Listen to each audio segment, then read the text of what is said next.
Hello and welcome, ladies and gentlemen. Thank you for clicking on this video. And without further ado, let's get started. Today is a topic of my choosing, and it's reasons to do these dungeons daily. These dungeons are basically the beginner dungeons, and in my experience in playing Blade and Soul, as I was leveling, I noticed that everything needs what's called like an unsealing charm. And with these unsealing charms, you unseal like a item, and that item can become usable. Alright, for example, you go and kill a mob, the mob drops an item, let's say like a sword, you pick the sword up, and you can't immediately equip the sword even though your class can use the sword. Blade Master, for example. Now, because you can't use the sword because it's sealed, so you get these unsealing charms, and the unsealing charm will allow you to equip the weapon. There's a couple quests that give you unsealing charms to help you in the beginning levels because you can't buy them anywhere, and you can't really get them unless you get them out of daily rewards boxes, as far as I know. I've also read that you can craft them, but it's kind of hard to make, I guess. I don't know too much about how I work crafting. Maybe somebody could enlighten me on that. I think it's kind of difficult to craft them. So the best thing is to actually just try to do those dungeons for the dailies, and in the rewards box you actually rewarded with unsealing charms, or you have a chance to. It's not always guaranteed, but you have a chance to get the unsealing charms, which are going to be needed later on when you're leveling, because they're going to be items you get that are sealed, and you can't unseal them unless you have those charms. So that's a pretty dang good reason to get into those dungeons. The dungeons in general are themed pretty well.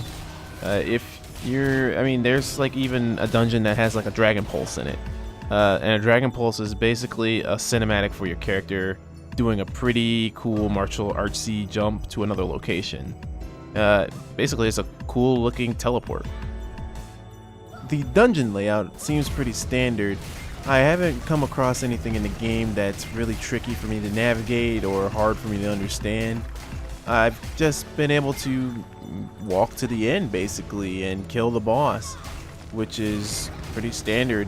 I know some games have mazes and level design. It incorporates a lot more thinking into getting to the end, but so far in Blade and Soul there is no type of maze that I've come across in the dungeons that require you to think pretty hard about them.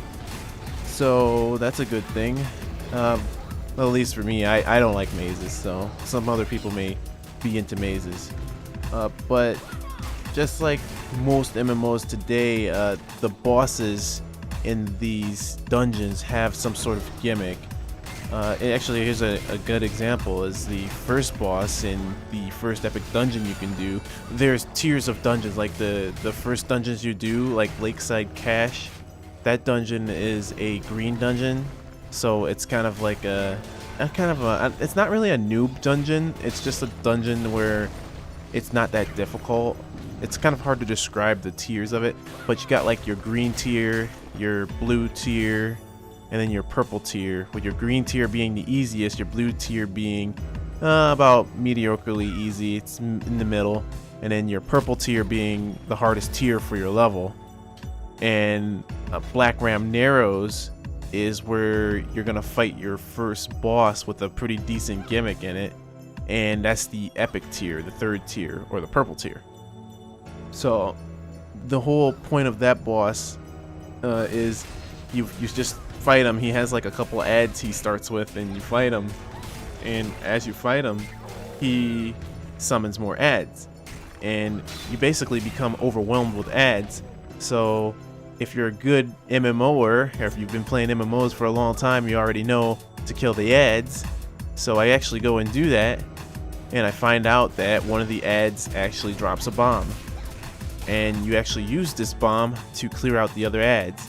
It's a pretty simple, it's a pretty simple thing to figure out. You'll probably kill the ad and you'll see the bomb on the ground yourself and be like, oh, here's a bomb, chuck, and then you see like an entire wave of guys die.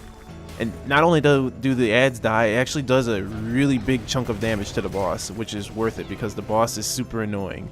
The boss can actually He on his own, he can daze you or knock you down. I think he dazes you.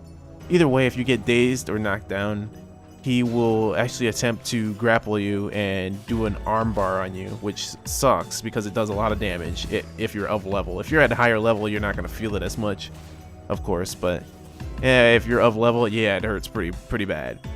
I think there's a way you can actually break it off of him, but I'm not entirely sure how it happens because sometimes he will dismount from the player on his own.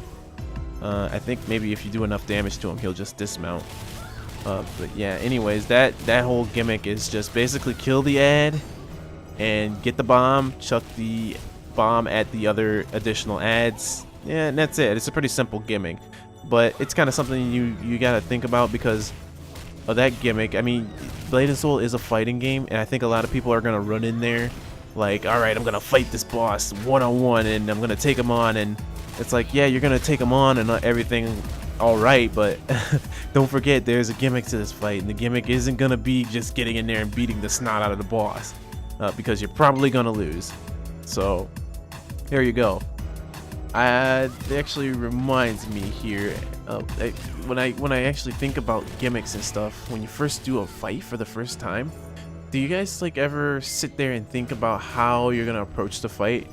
Are you the type of person that like, okay, I never did this fight before, are you gonna sit there and ask the party how to do the fight, or are you the type of person that's gonna go on Google or YouTube or something and look the fight up? Because I'm kind of a little bit of both. I'm probably going to Google it first just to see, because usually Google brings up search results for YouTube at the same time. So if I Google it, I figure, well, maybe a YouTube video will pop up or something and I can watch it there.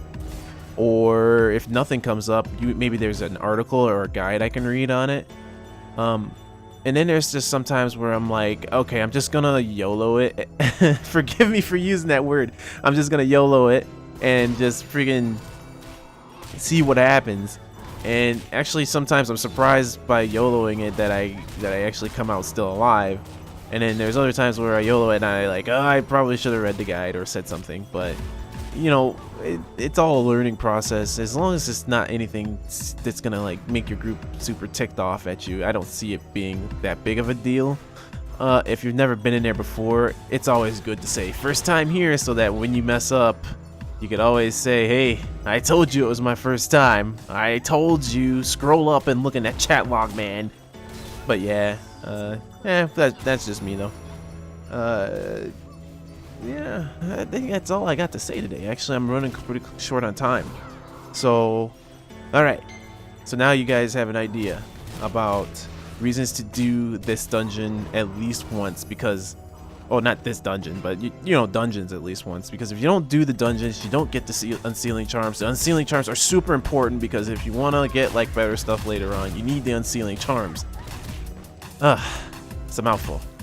But get unsealing charms, do your dungeon dailies. Oh, and actually to get dailies, you need to you have to actually have the quest unlocked. So you basically have to do all your, like, a bunch of quests first, and you unlock the daily for that particular dungeon. So do your quest, and then when you do your quest, the daily becomes unlocked. And then, you know, when you go to bed or wake up the next day or the next time you play, the daily will be there. So you pick up the daily, and then you can do that quest, so you can kind of keep your flow of unsealing charms coming. Or if you have good luck, you'll get some. If you have bad luck, then you won't get any. Like me, I don't think I got but like 1 or 2 of them.